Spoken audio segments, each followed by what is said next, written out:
1 aos Coríntios capítulo 3.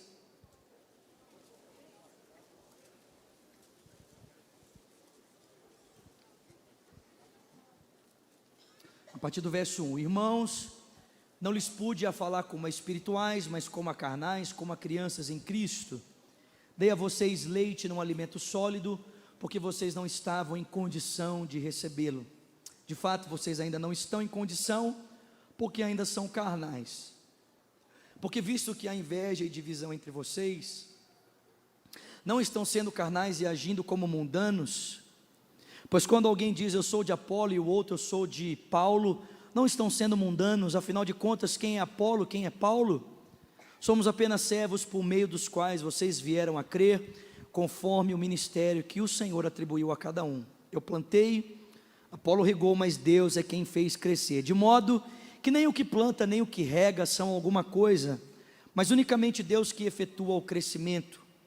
O que planta e o que rega tem apenas um único propósito, e cada um será recompensado de acordo com o seu próprio trabalho, porque nós somos cooperadores de Deus.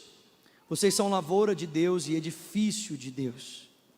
Conforme a graça que Deus me concedeu, a graça que me foi concedida, eu, como sábio construtor, lancei o alicerce, e outro está construindo sobre ele. Contudo, veja cada um como constrói, porque ninguém pode colocar outro alicerce, além daquele que já está posto, que é Jesus Cristo. Se alguém constrói sobre esse alicerce, usando ouro, prata, pedras preciosas, madeira, feno ou palha, a sua obra será mostrada, porque o dia a trará a luz, pois será revelada pelo fogo, que provará a qualidade da obra de cada um. Se alguém construir algo que permanecer, receberá recompensa. Se o que construiu se queimar, sofrerá prejuízo, contudo será salvo como alguém que escapa através do fogo. Vocês não sabem que são o santuário de Deus e que o Espírito de Deus habita em vocês?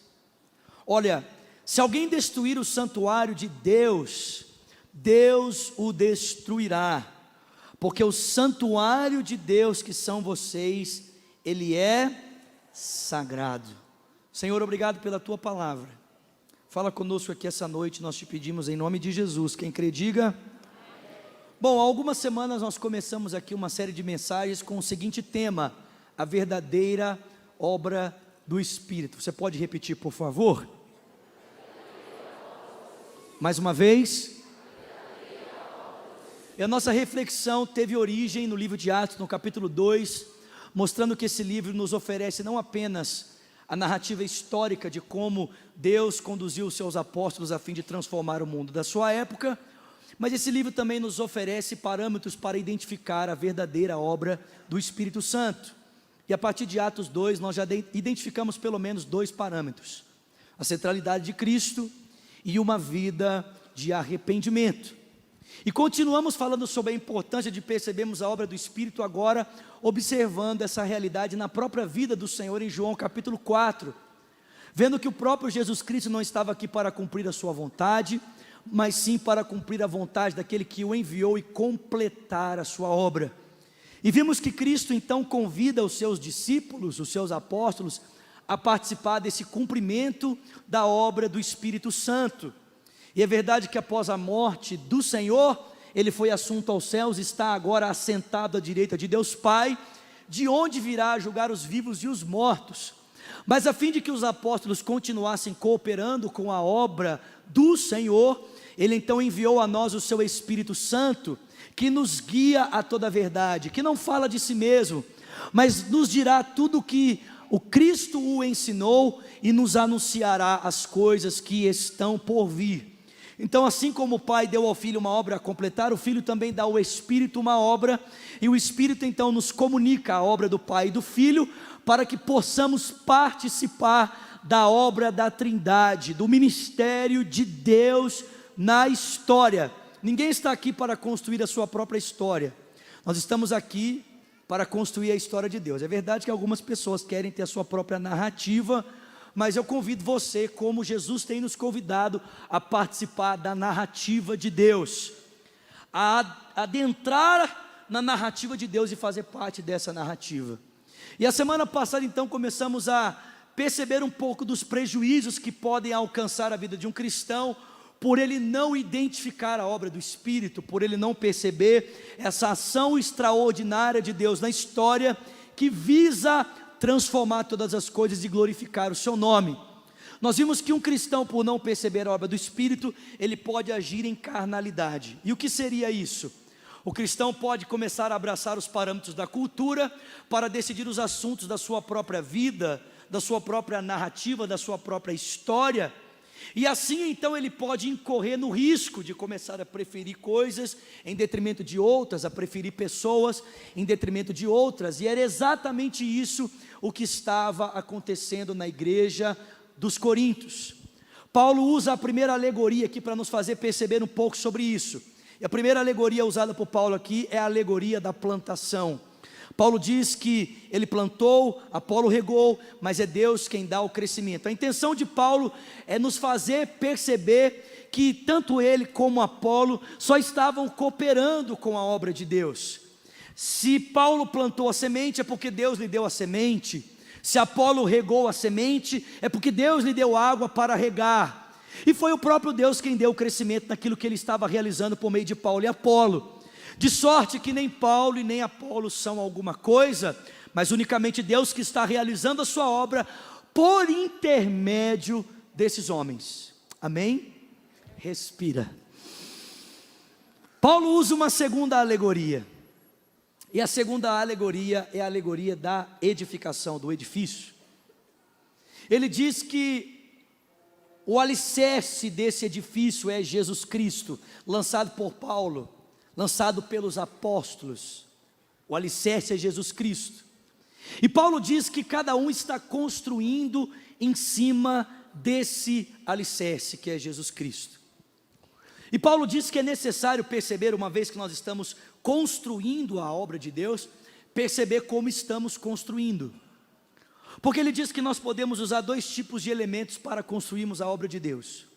O primeiro elemento que Paulo diz que nós podemos usar, ele compara a ouro, prata e pedras preciosas. O segundo elemento que nós podemos usar, ele compara com madeiro, feno e palha. E Paulo diz que chegará um dia em que essa construção que está sendo edificada com esses elementos, ela será provada como que pelo fogo. O fogo provará a todas as coisas. Bom, o que Paulo está pretendendo nos ensinar aqui é que a construção feita de acordo com a vontade do Espírito se assemelha a ouro, prata e pedras preciosas. A construção feita a partir da vontade humana, sem levar em consideração a perspectiva do projeto de Deus, essa edificação é feita de feno, palha, de madeira.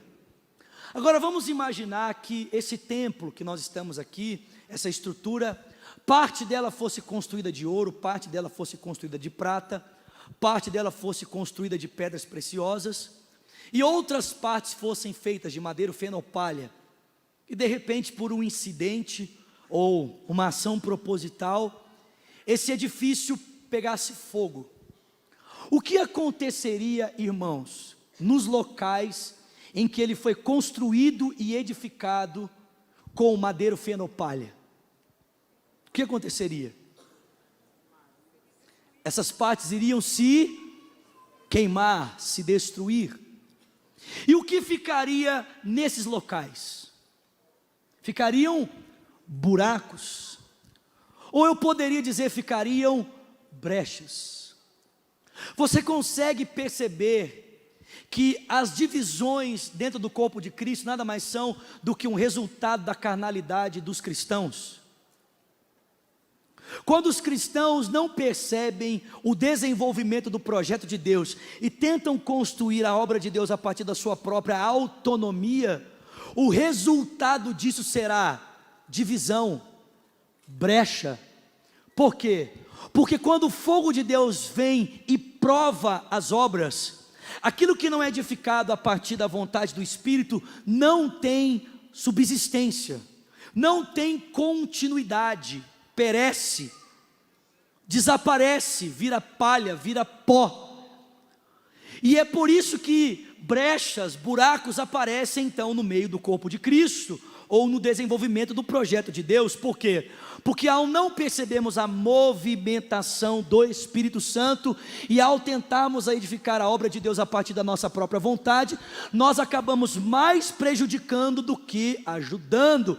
Afinal de contas, o resultado do que é feito a partir da autonomia humana e não da graça de Deus depositada em nós por meio da ação do Espírito é carnalidade, brechas, divisões, separações, inveja, contenda. Por isso é necessário, irmãos, percebemos a movimentação do Espírito de Deus, a fim de que aquilo que nós estamos edificando tenha subsistência, tenha continuidade, tenha permanência. Já pensou você chegar no final da sua vida, diante do trono de Deus, como está descrito para nós em Mateus capítulo 7, e você olhar para Jesus e disser a Ele, né? Senhor, em Teu nome expulsei demônios, Senhor, em Teu nome eu curei os enfermos, Senhor, em Teu nome eu falei em línguas. E o texto diz que o Senhor dirá a esses abertamente, a esses e não a nós, em nome de Jesus: apartai-vos de mim, vós que praticais a iniquidade, porque eu não vos... Irmãos, eu tenho aprendido algo com Deus e eu gostaria de ensinar para você nessa noite, se você me permitir. Eu tenho aprendido com Deus que o lugar de maior perigo que um cristão pode estar não é no fracasso ou no sofrimento. O lugar mais perigoso que um cristão pode estar na sua trajetória com Cristo é exatamente no lugar do sucesso. Sabe por quê, meu irmão? Porque o sucesso nos engana. A nossa condição natural é pensarmos que porque as coisas estão dando certo, Deus está abençoando. A gente pensa assim, poxa, se as coisas estão dando certo, então Deus está com a sua mão aprovando isso. Mas não necessariamente. Eu não sei se você consegue perceber, mas o problema desses homens aqui descrito em Mateus capítulo 7, não é que eles tentaram fazer algo para Deus e não deu certo, é que eles tentaram fazer algo para Deus e deu certo. Porque se eles tivessem tentado expulsar demônios e curar os enfermos, e esses não tivessem sido curados e os demônios não tivessem sido expulsos, o que teria acontecido? Bom, penso eu que o que teria acontecido é que esses homens teriam olhado para si mesmos e teriam pensado, alguma coisa de errado está em nós.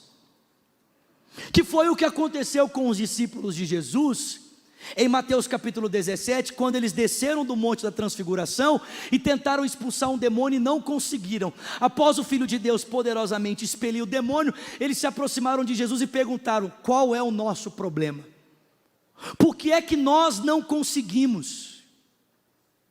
E Jesus disse para eles, porque esta caça de demônios só sai com jejum e oração.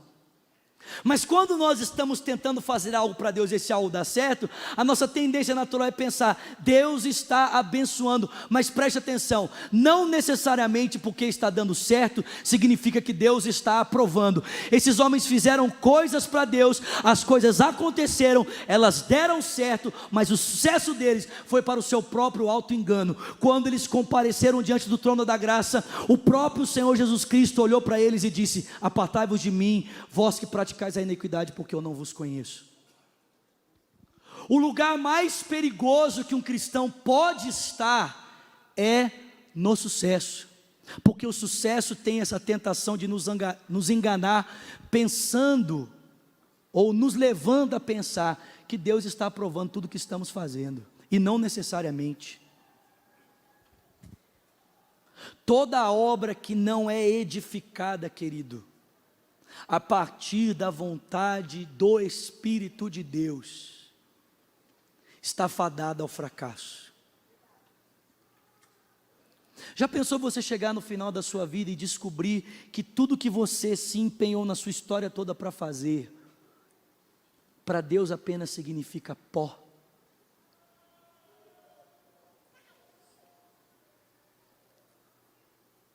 Já pensou você chegar diante do trono da graça e pensar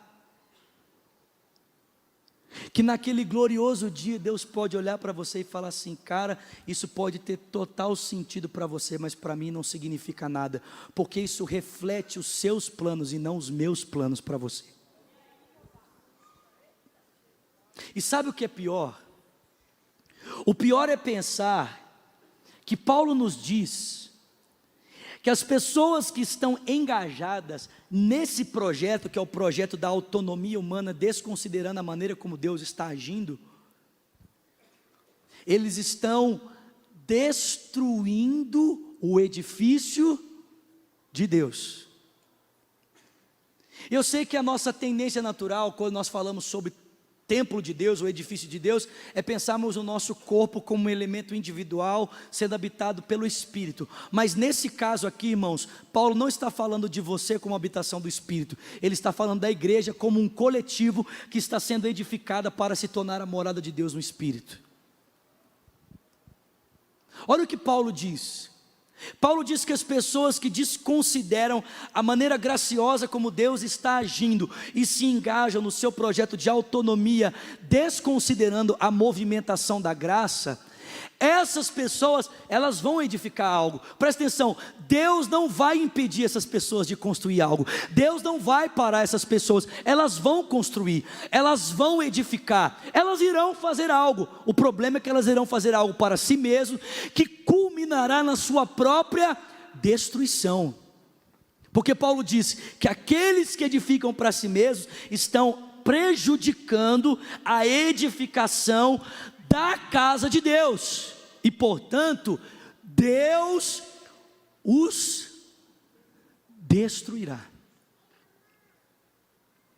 Essa palavra é forte, não é, irmãos?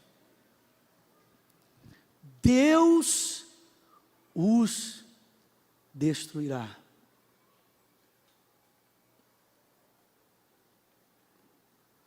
Deus vai agir contra essas pessoas para arruiná-las, porque elas estão se colocando contra o desenvolvimento do projeto de Deus, de sua graça. Agostinho de Hipona, conhecido pelos católicos como Santo Agostinho, vai nos dizer em uma das suas obras magnas, Cidade de Deus, Cidade dos Homens, que existem dois projetos andando na história. Um é a cidade de Deus, e o outro é a cidade dos homens. A cidade de Deus é construída de cima para baixo, a cidade dos homens é construída de baixo para cima.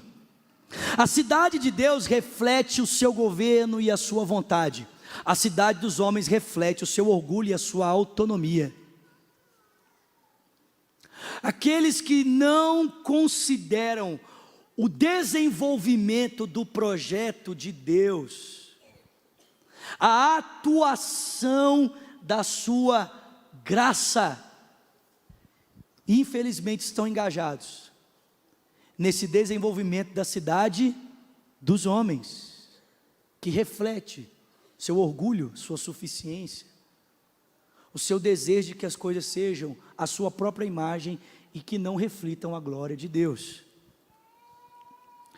O apóstolo Paulo vai terminar a consideração sobre esse assunto no capítulo 4, verso 1. Venha comigo, por favor. Olha o que ele diz.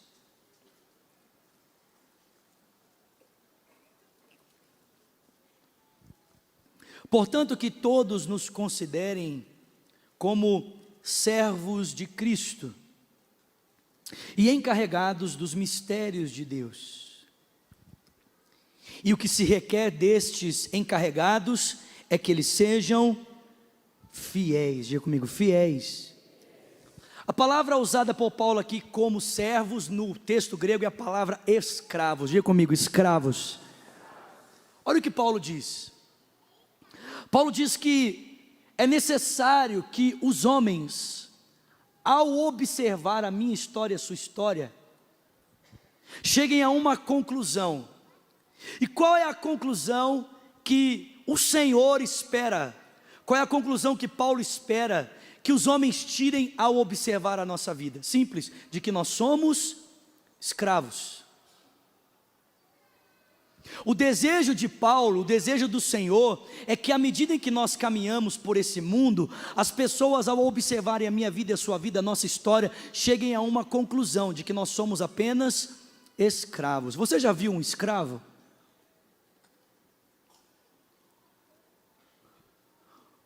Você já olhou, pelo menos em um filme, para alguém que é escravo? Sabe quais são os direitos de um escravo? Vou dizer para você os direitos de um escravo. O escravo tem o direito de não ter direito algum. O escravo tem o direito de que a vontade do seu senhor seja feita sobre ele. O escravo não tem autonomia. O escravo está submisso ao governo e à vontade do seu senhor. Paulo diz: olha, o mundo, as pessoas estão nos observando. Paulo diz que a vida de um cristão é como se fosse um lindo espetáculo diante dos homens. Sabe, o mundo aí fora comprou um ingresso para assistir o lindo espetáculo que é a sua vida, a encenação brilhante que você traz a eles todos os dias. Você é a Broadway do seu trabalho, você é a Broadway da sua faculdade. Pessoal observa você, e é muito simples perceber que as pessoas à nossa volta estão observando a nossa vida, sim ou não, irmãos? Basta você dizer na sua empresa: eu sou crente, pronto, você vai virar o alvo de tudo. Mas o Paulo diz que a conclusão que essas pessoas devem chegar ao observar a minha vida e a sua vida é de que nós somos escravos, de que nós não temos vontade própria, de que não é a nossa vontade que impera sobre a nossa vida, mas é a vontade do nosso Senhor.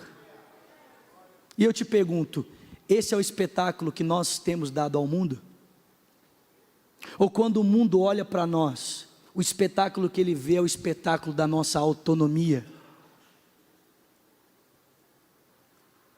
da nossa vontade que impera em todos os assuntos da nossa vida?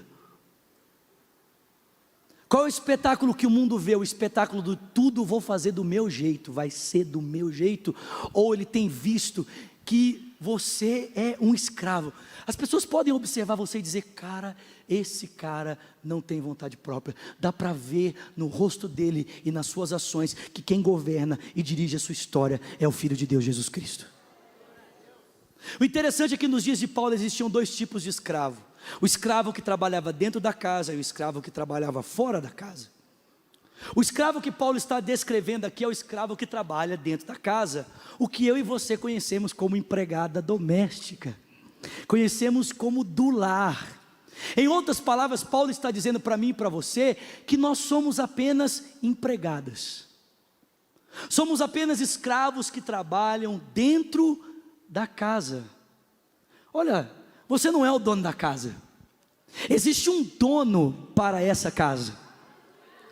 Existe uma vontade que prevalece na casa desse dono. Quem é o dono dessa casa, irmãos? É Jesus Cristo. Paulo diz: nós estamos dentro da casa que o próprio Cristo está edificando para si, e estamos trabalhando para Ele. O interessante é que o escravo que trabalhava dentro da casa, quando o dia raiava, ele recebia da mão do seu senhor uma lista de obrigações, e ao final do dia o senhor então voltava e requeria das mãos desse escravo a lista de obrigações e cobrava dele o desempenho das funções. Agora imagine que coisa interessante: o dono da casa volta no final do dia e toma a lista da mão do escravo e pergunta para ele: o que é que você fez do que eu te pedi? E o escravo vira para o senhor e diz: olha, do que você me pediu, nada, mas eu fiz isso, eu fiz aquilo outro, fiz muitas coisas, só não fiz o que você me pediu. O que você acha que esse senhor dirá a respeito do seu escravo?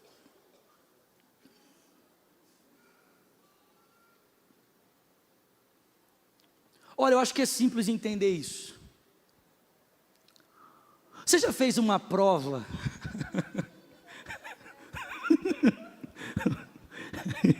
O pessoal que riu já pegou, né? Você já fez uma prova na faculdade ou na escola, que você respondeu a prova toda. Você saiu da prova até assim, né?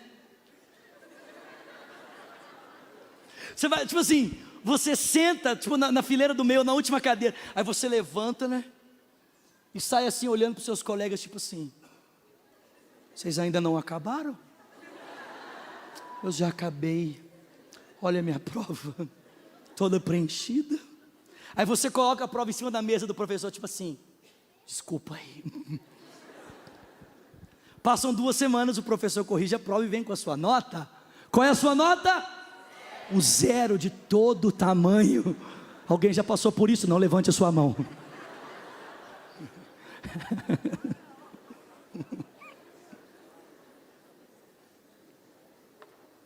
Aí você fica indignado.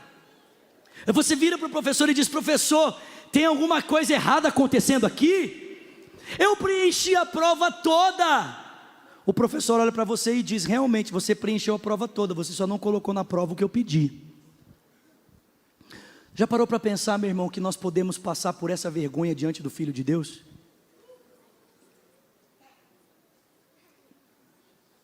Nós somos escravos da casa, e existe uma expectativa de Deus a respeito da minha vida e da sua vida, e nós estamos aqui para satisfazer essa expectativa do Filho de Deus.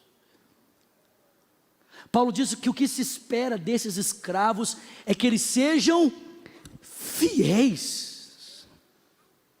Fiéis. O adjetivo usado por Paulo para qualificar o escravo da casa é que ele seja fiel. Fiel. Aliás, com essa qualificação, Paulo aqui nos faz referência a um outro tipo de escravos. Eu vou falar sobre ele e vou encerrar esse compartilhar dessa noite. A palavra usada por Paulo aqui é a palavra hiperetes no grego. Essa palavra hiperetes se refere a um tipo de escravo. O escravo que trabalhava remando no porão das galés.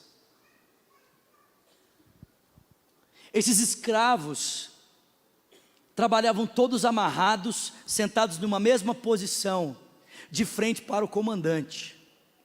E à medida em que o comandante ou o líder do porão batia o tambor no ritmo e intensidade, assim deveria ser a maneira como o remo deveria ser manuseado.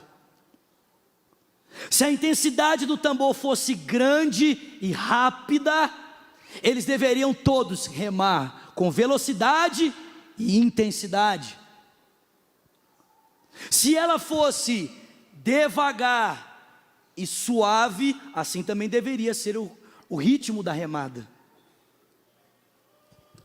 As pessoas então observavam o barco deslocando, mas não conseguiam saber que ali naquele porão estavam os escravos amarrados. Porque o objetivo não era ver o empenho dos escravos, o objetivo era ver o deslocamento do barco. Os escravos não estavam ali para exibir os seus músculos, a sua vontade, a maneira como eles remavam, sua técnica precisa de conduzir o navio. Não, os escravos estavam ali para funcionar, a fim de que o barco pudesse ser visto deslocando. Agora imagine o que aconteceria se os escravos que estavam ali amarrados, cada um resolvesse remar na sua própria intensidade, cada um para a sua própria direção. O que aconteceria com esse barco, irmãos? O que aconteceria? Hein? Ele não sairia do lugar. É por isso que muitas vezes nós não vemos as coisas acontecendo na nossa vida. Porque o deslocamento da nossa vida não depende da nossa vontade, depende da execução da vontade do Senhor. Existem muitas pessoas aqui, talvez, que observam a sua própria história e questionam com Deus: Deus, por que a minha vida não vai para frente? E a resposta está na sua própria pergunta: porque você está buscando a sua vida. A sua vida nunca irá a lugar nenhum, enquanto o alvo da sua vida for a sua vida. Meu irmão, presta atenção, nós fomos colocados dentro de um barco, estamos todos amarrados, já não mais para remarmos no nosso ritmo e na nossa vontade, mas a vontade do nosso Senhor. E o dia em que o nosso empenho for para obedecer o nosso comandante, ao invés de tentarmos fazer que o barco se direcione para onde nós queremos ir, as coisas passarão a acontecer na nossa vida, no tempo de Deus, na hora de Deus, na intensidade de Deus, no ritmo de Deus, na direção de Deus, mas elas acontecerão. O nosso grande problema é que nós estamos tentando dizer para o comandante para onde o nosso barco deve ir. E nesse barco você não é o comandante, querido. Nesse barco você é o escravo, que obedece às ordens do Senhor, a fim de que você nem seja visto. Porque a verdade, meu irmão, é que não importa muito os aspectos particulares, individuais. Importa é que as pessoas, olhando para nós, vejam a glória do nosso Senhor. Vejam a glória de Cristo estampada em nós. Essa é a maneira como nós devemos viver a nossa vida. A semana que vem, se Deus permitir, eu quero falar sobre o último ponto dessa mensagem, a verdadeira obra do Espírito, que é o que nós fazemos para Deus. Mas eu não poderia falar do que nós fazemos para Deus sem antes estabelecer esses fundamentos, porque o que nós fazemos para Deus não vem do que nós queremos fazer para Deus. O que nós fazemos para Deus vem do que Deus espera que façamos para Ele. O que Deus espera de mim? O que Deus espera de você? O que Deus espera da sua capacidade intelectual? O que é que Deus espera da sua habilidade de fazer negócios? O que é que Deus espera da sua flexibilidade para construir relacionamentos?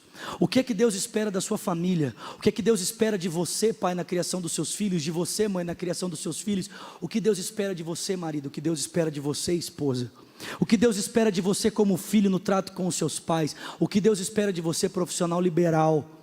O que Deus espera de você com os seus estudos? O que que Deus espera de você?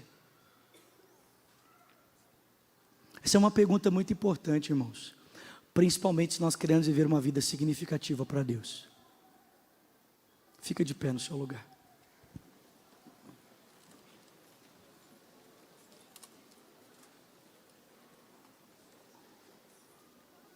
Que Deus nos ajude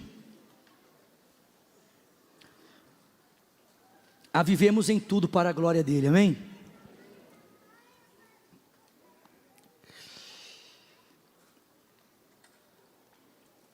Você sabia que a história e o planeta Terra foi transformado em um grande culto? Nós lemos isso em João capítulo 4, não lemos?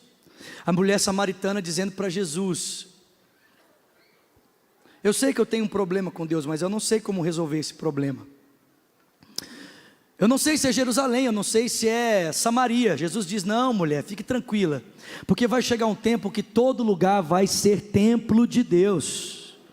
E onde quer que alguém invoque a Deus com um coração sincero e verdadeiro, Deus será encontrado. Bom, então quer dizer que a história se tornou uma liturgia, e o mundo se tornou em um grande templo.